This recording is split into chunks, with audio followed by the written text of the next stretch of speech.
কক্সবাজারে দ্বিতীয় দিনটি কেমন গেল, কি কি করলাম, কোথায় গেলাম এবং যা যা করলাম, কেমন গেল সময়, সবকিছু মিলিয়ে আজকের এই ভিডিও। আশা করি ভিডিওটি আপনাদের ভালো লাগবে। ভালো লাগলে লাইক, কমেন্ট, সাবস্ক্রাইব করবেন। হ্যালো এভরিওয়ান, আসসালামু আলাইকুম। আশা করি সবাই অনেক ভালো আছেন। আজকে কক্সবাজারের দ্বিতীয় দিন এবং আমরা সকালে ঘুম থেকে উঠে ব্রেকফাস্টে চলে যাই। ব্রেকফাস্টে ছিল পরোটা, ডাল, সবজি, মুরগির মাংস, ডিম, পোলাও অথবা রাইস। তো এই যে আমি নিয়ে এসেছি এবং বুফে ছিল। সো ওটা শেষ করে আমরা গিয়েছি নুডলস এবং সুজি আনার জন্য। সাথে আমি আরও একটা ডিম নিয়ে নিয়েছি। আমার ডিম অনেক ভালো লেগেছে এবং ব্রেকফাস্ট শেষে আমরা কফি খেয়ে নিয়েছি। ব্রেকফাস্টটা আমাদের রুমের সাথে কমপ্লিমেন্টারি ছিল এবং ব্রেকফাস্ট করে রুমে এসে আমরা রেডি হয়ে গিয়েছি।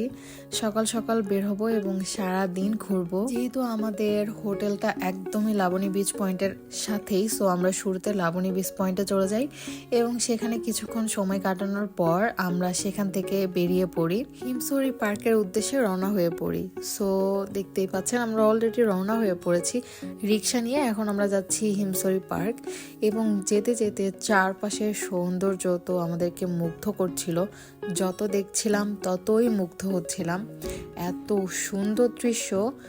এক সাইডে ছিল সমুদ্র এবং আরেক সাইডে পাহাড়। আমরা ইতিমধ্যে হিমছড়ি পার্কে পৌঁছে গিয়েছি এবং সেখানে পার পার্সন 30 কি 35 টাকার টিকিট কেটে আমরা উঠে যাচ্ছি হিমছড়ি পাহাড়ে। আর আমি এতটুকু পাহাড়ে উঠেই তো হাঁপিয়ে গিয়েছি একদম। মানে আমার কাছে তো বেশ বড় পাহাড়ই মনে হয়েছে, বাট পাহাড়টা তুলনামূলক অন্যান্য পাহাড়ের থেকে মোটামুটি ছোটই আছে। বাট উঠতে তারপরেও আপনাদের কষ্ট হবে কারণ সিঁড়িগুলো অনেক খাড়া ছিল। সো এই তো আমরা একদম চূড়ান্ত পর্যায়ে পৌঁছে গিয়েছি এবং এখান থেকে ভিউটা জাস্ট অসাম। আপনাদেরকে দেখিয়ে দিচ্ছি, দেখতেই পাচ্ছেন এত সুন্দর ভিউ, এত সুন্দর ভিউ। মনে হচ্ছিল যে এটা বাহিরের কোনো দেশ, এটা বাংলাদেশ একদমই মনে হচ্ছিল না। এত সুন্দর ভিউ হয়তো এই প্রথম দেখছি জীবনে, কারণ এর আগে কখনো আমি পাহাড় বা সমুদ্র দেখিনি, এই প্রথম। সো খুব ভালো লাগছে দেখে, আমি তো মুগ্ধ হয়ে দেখছিলাম। রোদ ওঠার কারণে আরও বেশি সুন্দর লাগছিল প্রকৃতিটা, গাছগুলো, পাহাড়গুলো এবং সমুদ্রের পানিগুলো। খুবই ভালো লাগছিল। আপনারা গেলেও আপনাদের অনেক ভালো লাগবে। এবং তারপর এই যে আমরা নিচে নেমে যাচ্ছিলাম, আমাদের দেখা শেষ এবং এখানে সিঁড়িটা এত খাড়া ছিল যে নিচে নামতে অনেক ভয় লাগছিল, অনেক সাবধানে নামতে হচ্ছিল। কোনো কারণে যদি পা স্লিপ করে যায় তাহলে অনেক বড় দুর্ঘটনা ঘটতে পারে। সো আমরা নিচে নেমে ঝর্ণাতে চলে গিয়েছি। এখানে একটা মেবি কৃত্রিম ঝর্ণা, এটা শীতকালে আসলে পানি থাকে না। আর এনে পেঁপে খেয়ে নিলাম, আরও অনেক কিছু ভর্তা ছিল, আপনারা সেগুলোও ট্রাই করতে পারেন। আর খাওয়া দাওয়া শেষে আমরা সেখান থেকে বের হয়ে ওর সামনের যে বিচটা ছিল আমরা সেই বিচে চলে গিয়েছি এবং এই বিচে তেমন একটা মানুষ ছিল না, খুব ভালো লাগছিল, ফাঁকা একটা বিচ, খুবই ভালো লাগছিল। এবং এখানে এত শামুক ঝিনুক ছিল যে কি বলবো, আমি এসেই নেওয়া শুরু করে দিয়েছি কারণ আমার ফ্রেন্ডরা আমাকে বলেছিল যে আমাদের জন্য শামুক ঝিনুক এনো। তো তাই আমি তাদের জন্য নিচ্ছিলাম এবং নিজের জন্য নিচ্ছিলাম অফকোর্স। সময়টা আমি এত এনজয় করেছি, এত এনজয় করেছি, আলহামদুলিল্লাহ, যা বলার মতো না। ফাঁকা একটা বিচে আমরা দুইজন শুধু, মানে কি বলবো, একটা বেস্ট মোমেন্ট আমার লাইফের, একদমই বেস্ট মোমেন্ট, আলহামদুলিল্লাহ। সো এখানে দেখতেই পাচ্ছেন আমরা ভিডিও করছিলাম। আসলে যা মনে আসছিল, যেরকম ভাবে ভিডিও করতে মন চাচ্ছিল, আর সমুদ্র তো কার না ভালো লাগে। সো মনের সুখে কিছুক্ষণ ওখানে সময় কাটিয়েছি, বেশ কিছুক্ষণ ওখানে সময় কাটিয়েছি, অনেকক্ষণ। তো একদম অনেক অনেক অনেক ভালো লাগছিল, আসতেই ইচ্ছা করছিল না একদম। দেখতেই পাচ্ছেন আমি কত রকমের অ্যাক্টিভিটিস করেছি, পাগলের মতো শুধু পানিতেই ছিলাম। পানি এত ভালো লাগছিল, আসতে ইচ্ছা করছিল না, মানে এত ভালো লাগছিল, আলহামদুলিল্লাহ। আসলে এই অনুভূতিগুলো বলে ভাষায় প্রকাশ করার মতো না।